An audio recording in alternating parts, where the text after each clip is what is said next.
আসসালামু আলাইকুম রহমতুল্লাহি অবরকাতুহু। সম্মানিত দর্শক, এনসিপির বর্তমান সভাপতি এবং সাবেক এই যে তত্ত্বাবধায়ক সরকার বা অন্তর্বর্তীকালীন সরকার, এই সরকারের সাবেক তথ্য মন্ত্রী জনাব নাহিদ, তো তার একটি বক্তব্য সাম্প্রতিক সময়ে বেশ ভাইরাল হয়ে পড়েছে। তিনি বেশ দুঃখ ভারাক্রান্ত হৃদয়ে বলেছেন যে তাদের সরলতার সুযোগ নিয়ে, তাদের বিশ্বাস, ভালোবাসা এবং আস্থার সুযোগ নিয়ে অনেক উপদেষ্টা তাদের সঙ্গে প্রতারণা করেছেন। Fraudulent activities. এই প্রতারণার ফলে দল হিসেবে তারা ক্ষতিগ্রস্ত হয়েছেন, ব্যক্তি হিসেবে তারা ক্ষতিগ্রস্ত হয়েছেন এবং একই সঙ্গে যারা প্রতারণা করেছে সে সকল প্রতারক যে উপদেষ্টা, তারা প্রায় সবাই দুর্নীতিতে একেবারে আকণ্ঠ নিমজ্জিত হয়ে পড়েছেন। জনাব নাহিদ তিনি হুঁশিয়ারি উচ্চারণ করে বলেছেন যে সময় হলে তিনি তাদের মুখোশ উন্মোচন করবেন এবং তাদের নাম বলে দেবেন এবং তথ্য সহকারে যেন কোনো স্কোপ না থাকে কিভাবে তাদের সঙ্গে প্রতারণা করা হয়েছে এবং কিভাবে তারা দুর্নীতি করছে, এবং এটা এই সময় রীতিমতো ভাইরাল। এরকম একটা পরিবেশ পরিস্থিতি তৈরি হবে, এদেশের যারা বোদ্ধা রাজনীতিবিদ রয়েছেন, রাজনৈতিক বিশ্লেষক রয়েছেন, তারা সবাই বলতেন। একটা সময় একজন সমন্বয়ক হান্নান মাসুদ, যিনি এই সময়টাতে নানা কারণে বিতর্কিত, তিনি একটি টেলিভিশন টকশোতে কেঁদে দিয়েছিলেন। তার সেই কান্না আমাকে ভীষণভাবে স্পর্শ করেছিল। তিনি বলেছিলেন যে যদি আমরা কোনো কারণে পরাজিত হই তাহলে ফাঁসির দড়ি আমাদের জন্য অপেক্ষা করছে। এই কথা বলতে গিয়ে তিনি কেঁদে দিচ্ছিলেন। এই গত এক বছরে সার্জিস কিংবা হাসনাত আবদুল্লাহ, তারা যে সাহস দেখিয়েছেন, শক্তি দেখিয়েছেন, উদ্যমতা দেখিয়েছেন, এটা ব্যক্তিগতভাবে আমাকে মুগ্ধ করেছে। তাদের প্রায় সব কিছুই আমাকে মুগ্ধ করেছে এবং আমি অনেক দিন ধরে এরকম মেধাবী, অর্থাৎ হাসনাতের মতো এরকম সাহসী এবং মেধাবী যুবক আমি কখনো দেখিনি। হাসনাতের সঙ্গে আমার কখনো দেখা হয়নি, কিন্তু আমার এই দীর্ঘ জীবন মানে কম নয়, কিন্তু বাংলাদেশের প্রেক্ষাপটে আমার যে বয়স, আমি যা কিছু দেখেছি, এটা একেবারে ফেলে দেওয়ার মতো না। এই সমাজটাকে আমি রাজনৈতিকভাবে সাংবাদিক হিসেবে প্রায় ৪২ বছর ধরে আমি দেখছি, 42 ইয়ার্স। তো আমার এই ৪২ বছরের ইতিহাসে হাসনাতের মতো এরকম সাহসী, প্রজ্ঞাবান, নেতৃত্বের যোগ্যতা সম্পন্ন লোক আমি দেখিনি। সার্জিস খুব চৌকস কথা বলেন, কিন্তু হাসনাতের সঙ্গে তার ডিফারেন্ট, দুজনের ক্যারেক্টারিস্টিক্স আলাদা।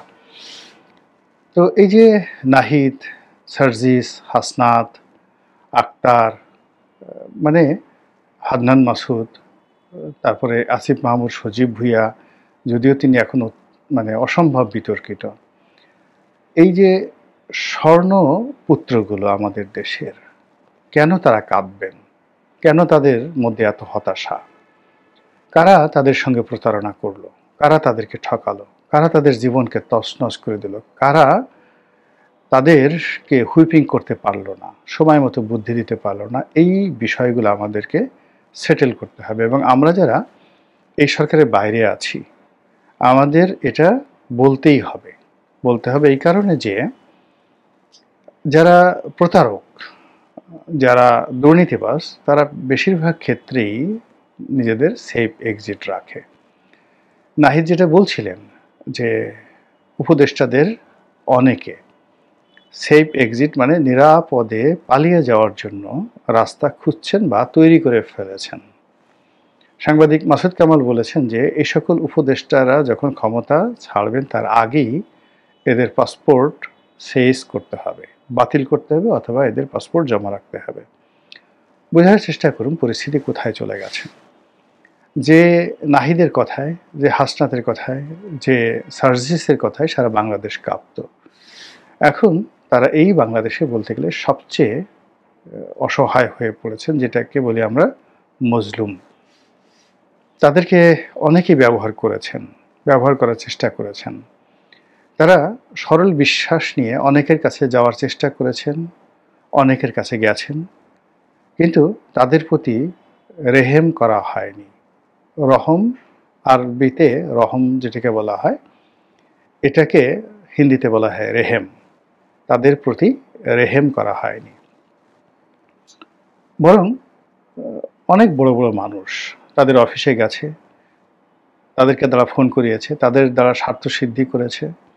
তারা বুঝতেও পারেনি যে একজন সমন্বয়ককে দিয়ে টেলিফোন করে, হাসনাতকে দিয়ে টেলিফোন করিয়ে কোনো ধড়িবাজ রাজনীতিবিদ বা কোনো উপদেষ্টা সেখানে অর্থ কামিয়ে নিয়েছে, স্বার্থ কামিয়ে নিয়েছে, এটা তারা বুঝতে পারেনি। কিন্তু এখন যখন তারা বুঝতে পেরেছে, তখন তাদের আসলে করার কিছুই ছিল না।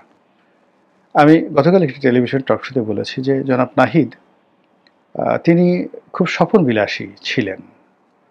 তা না হলে একটা মন্ত্রীর পদ ছেড়ে দিয়ে তিনি একটি রাজনৈতিক দলের নেতৃত্বে আসতেন না। এবং এখানে নাহিদদের সঙ্গে আমাদের যারা এই প্রজন্মে আমরা আছি, আমাদের ডিফারেন্স হলো আমাদের যে অভিজ্ঞতা, সেই অভিজ্ঞতাটা তারা সবসময় স্বপ্ন দিয়ে অতিক্রম করতে চেয়েছে। আমরা জীবনের যে যুদ্ধ, সেই যুদ্ধের হাতুড়ি দ্বারা যে জিনিসগুলো আমাদেরকে পিটিয়ে পিটিয়ে শিখতে বাধ্য করা হয়েছে, ঠিক সেই বিষয়গুলোতে পরবর্তী প্রজন্ম, এখন যারা নাহিদ যে ভুলগুলো করছেন বা করে ফেলেছেন, আগামীতে নাহিদের সন্তানেরও একই ভুল করবে। এখানে যেটি দরকার সেটা হলো নবীন এবং প্রবীণের সম্মিলন।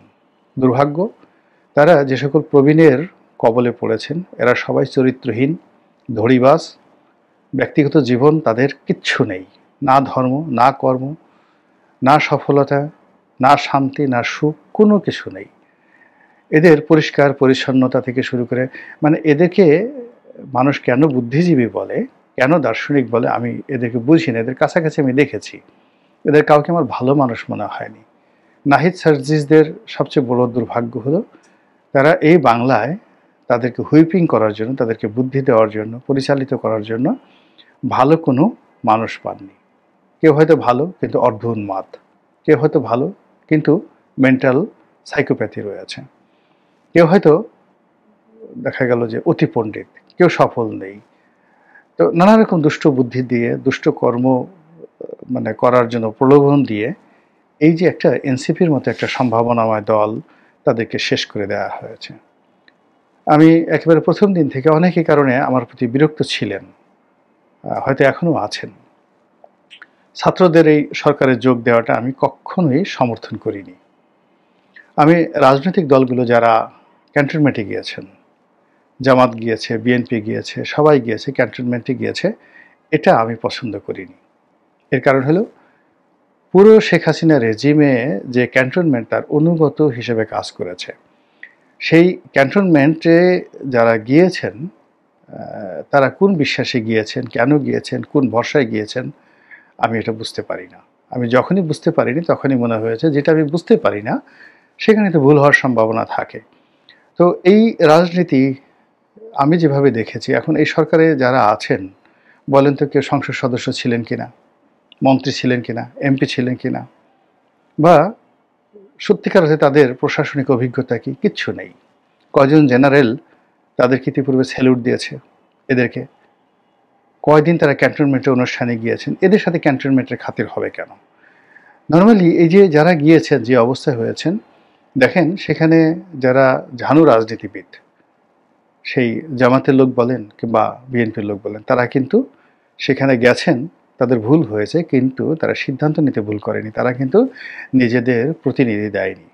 সেখানে সেই এনসিপিকে ব্যবহার করে, ছাত্রদেরকে ব্যবহার করে, কোথা থেকে কাদেরকে এনে কিভাবে যে এরকম একটা ক্যাবিনেট গঠন করা হলো, এইভাবে তাদেরকে শপথ নেওয়া হলো, কোথা থেকে ইউনূস সাহেবকে আনা হলো, ইউনূস সাহেব আবার এক গাদা, সে তার ব্যক্তিগত সহকারী নিয়ে আসলেন, এক গাদা উপদেষ্টা নিয়ে আসলেন, কোথা থেকে তাসনিম যারা আসলো, তাসনিম যারার সাথে নাহিদের কী সম্পর্ক, আক্তারের কী সম্পর্ক, হঠাৎ করে এসে এই এনসিপির উপর এই তাসলিম জারাকে চাপিয়ে দেওয়া হলো।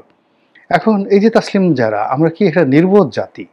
আমরা এই মেয়েটাকে চিনি যে সে ইন্টারনেটে স্বাস্থ্য বিষয়ক বিভিন্ন রকম বক্তৃতা দেয়। তো তো এই যে এই সমস্ত মেয়েদেরকে বা এই সমস্ত ছেলেদেরকে অনেকদেরকে প্রমোট করা হয়, যেমন এখন শহীদুল্লাহকে ওই যে দৃক গ্যালারির শহীদুল আলমকে প্রমোট করা হচ্ছে, এর আগে ডক্টর মোহাম্মদ ইউনূসকে প্রমোট করা হয়েছে। এটা পশ্চিমা দুনিয়ার একটা ছলনা, এবং তারা এইগুলো প্রমোট করে তাদেরকে বসিয়ে দেওয়া হয়। এখন তাসনিম যারা আসলে কতটা ভালো কতটা মন্দ আপনাকে যদি বুঝতে হয়, তাহলে তার বাবার সাক্ষাৎকার নিতে হবে। আপনাকে জানেন তাসনিম জারার বাবাকে? এই বাবার সাথে তার কেমন সম্পর্ক? তাসনিম জারার মাকে, এই মায়ের সাথে তার কেমন সম্পর্ক? মা কি তার মেয়ের জন্য দোয়া করে? না, এই মেয়ের ব্যবহারে মা চোখের পানি ফেলে। একটু খোঁজ নিয়ে দিয়ে খেয়ে আসুন তো কী অবস্থা। অথচ ডক্টর মোহাম্মদ ইউনূস না কে তাদেরকে এনে এনসিপির বসিয়ে দিল, সে বিরাট এনসিপি নেত্রী। এই হলো অবুঝ বাঙালি, এই হলো আবেগী বাঙালি। আর সেই আবেগী বাঙালির কবলে পড়ে এই যে আমাদের একটা বিপ্লবের নায়ক, মহানায়ক, তারা আজ যে দুর্বিষহ জীবন যাপন করছেন, এটা কার কি এমন লাগছে জানি না, কিন্তু আমার কিন্তু ভালো লাগছে না। আমার কাছে এখনও মনে হচ্ছে যে এনসিপিতে অনেক টাউট, বাটপার, দুষ্ট, বদমায়েশ, মবকারী আছে, কিন্তু তারপরে শীর্ষ নেতৃত্বের বিরাট অংশ এখনও তারা যেভাবে সৎ আছে, অনেস্ট আছে, এটা প্রচলিত বিএনপি, আওয়ামী লীগ, জামাতের নেতাদের সাথে অনেক বেশি সৎ আছে। আমি এই যে যেমন নাহিদের বাবার সম্পর্কে আজে বাজে খবর আসছে, কিন্তু নাহিদের দুর্নীতি সম্পর্কে তো আমি শুনিনি। হাসনাত সম্পর্কে তো আমি কোনো কথা শুনিনি। সার্জির সম্পর্কে তো শুনিনি। সে মাঝে মধ্যে অমুকের গাড়ি